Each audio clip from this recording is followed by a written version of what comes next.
Hello. Welcome back to Fun Tester. So this is a continuation of a Testsigma tutorial. In previous session, we have seen how we can automate a GET request.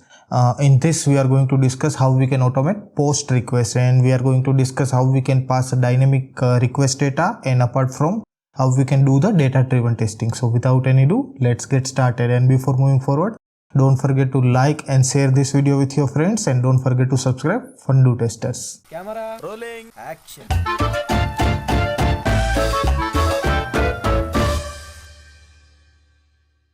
So here we are at a Testsigma dashboard. In previous session we have automated a GET request. If you haven't watched the video, you can find a URL in a description section, or you can go to the cards and you can watch that previous video. And here we are going to start automating POST request. So first of all, let me create a test for it. So we have to click on here create button, and here we have to provide a meaningful name. So as of now I'm giving POST request automation. I'm going to write a test manually. So clicking on write test manually. So once I'll click on write a test manually, it will go to this interface. And for APIs, we are going to use this website, and you will get links on description section. Here we are going to automate this POST request, which is a create users. So basically if I click on here, so this is an endpoint of API, and these are the request data. So if I click on the create, so you can see these are the request data. So basically what we are doing, we are passing a name and job for a particular person, and as a response we are going to get 201, and apart from resource get created. So this is pretty straightforward API. Here we don't have any headers or anything, but still we will see how we can pass dynamic name or dynamic job, and apart from we will see how we can do the data driven testing. So let's move to the Testsigma. So first let me copy the request. This is the request, and here basically we have to create a steps here. So we are going to give a name for each and every step. So first step one API, second step another, second API, third step third API. It will go like that. For every API we have to provide a meaningful name or descriptive name, whatever the API we are going to automate. So here first is a create user, and API is a post. So if I can mention post, that is pretty much fine. Here we can see there are three different sections: request details, verify response, and third is a store response. So request details, here we have to specify request data, which API we are going to automate apart from the endpoint and headers and all this value. If we have barrier tokens, request data, all these things we have to define here. And next is a verify response. Here what are the things we are going to expect once we are hitting the request? What are the things we are going to request? For example, we are validating status code, response body, or headers. What are the validations we have to do? We have to specify here. And store response means whenever we have to do the sequence test, for example we are performing end-to-end scenario, and we have to grab data from the first request and we need to pass with the second request. So by that time this tab is useful. So this we are going to discuss in a future section when we are going to automate a sequential kind of flow, or a real end user flow. So here first we are going to a request details, and we are going to automate post request. So I am mentioning a post request. So you can see if I click on the get request, so there is only headers, because for a get request we are passing only headers or a param.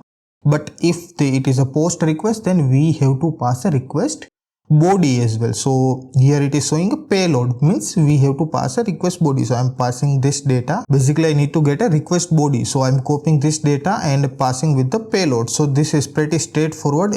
Automation is done. And what are the things we are going to validate? So as an initial step, let's say we are going to validate status code, which is a 201. We can see a status code should be 201.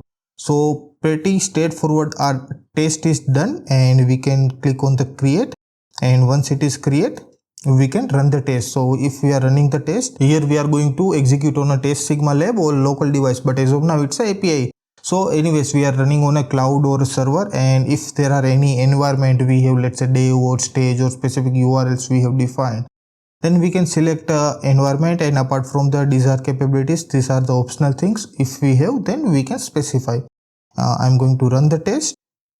Once I'm running, so we can see the API test has been executed. Status code is 201, and request headers we can see here, and response body. So one user got created. So this is the standard response we are getting. What if we have passed invalid data? Let's say I'm going to again edit the test, and instead of 201 I am expecting, let's say, 400, but we are getting a 201. So this that time test will fail definitely. So let's try that. I'm updating the test and running, and I'm clicking on a run now environment. So this time it should fail. So we can say it is failing, and the response status is not equal to the expected response. So this is as expected. Now we will see how we can pass a dynamic data. So for that, let's say this is the payload, and we have a name and job, but we want to pick from somewhere else. For a dynamic data, we have to go to the test data profile, and we have to create a data. So I'm clicking on a create button, and let's say we are going to create data for a create user. So user creation API, and here we have to pass. So first is a valid data. So we are selecting a valid data, and what are the keys and value we are going to provide a dynamic data. So as of now, with request we have two values, which is a name and job. So I'm specifying two as a header. So basically we have to map the data. If we have multiple parameters, then we can add multiple values. Here we can see the add next column. So with that we can add multiple values, but as of now we have only two data. So name and job. So here name I am going to provide as a Nishant, and job SDET. And if we have more data, then again we have to click on here and invalid data, and here we are going to specify some, let's say, special character. If there are some validations, then API will fail. Those for this both the same, we are providing a special characters. And let's say we have one more test. So let's say we have to execute for a, let's say, random data. So here we are passing some random dummy words, dummy characters, and for both the same we are passing the same. And we have to create a test data profile, and we have to again go to the test cases, and now we have to link test data profile with the test cases. So what I'm going to do, I'm going to edit this test. So we can see the edit button here, and basically we can see the test data profile is here, and user creation API we have created this. So I'm going to link it, and once I'm going to link it, it is showing data driven testing. If I select yes, then we have to provide from which set of data to particular set of data. So let's say we have 10 set of data, then we have to pass 1 to 10 start to end position. Or let's say we have to execute test for a 5 data only, then we have to provide 0 to 5 or 1 to 5, like that we have to provide. So here I'm going to do the data driven for a start to end, and we have to update. So basically what it does, it will execute same API for 3 different set of data, and here also we have to update. So now basically what we have to do, we have to update these two key and value pairs. So here first we are passing this. So basically now to get a dynamic data, we have updated with a test data profile. So we have to make a link. So name as a we have provided as a key.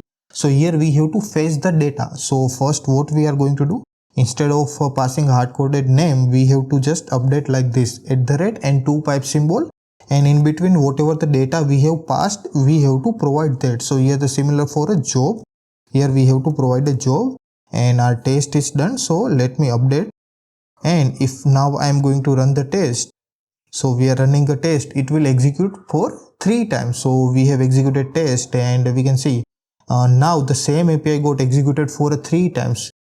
First, second, and third. So first we had valid data, then invalid data, and random data. So this resource got created, and response body should be Nishant and SDate. For second one, we have provided special characters. So as of now API has no validation, so it is creating a user like this with a special character. It has provided a 931 as a status code, and for a third we have a random data.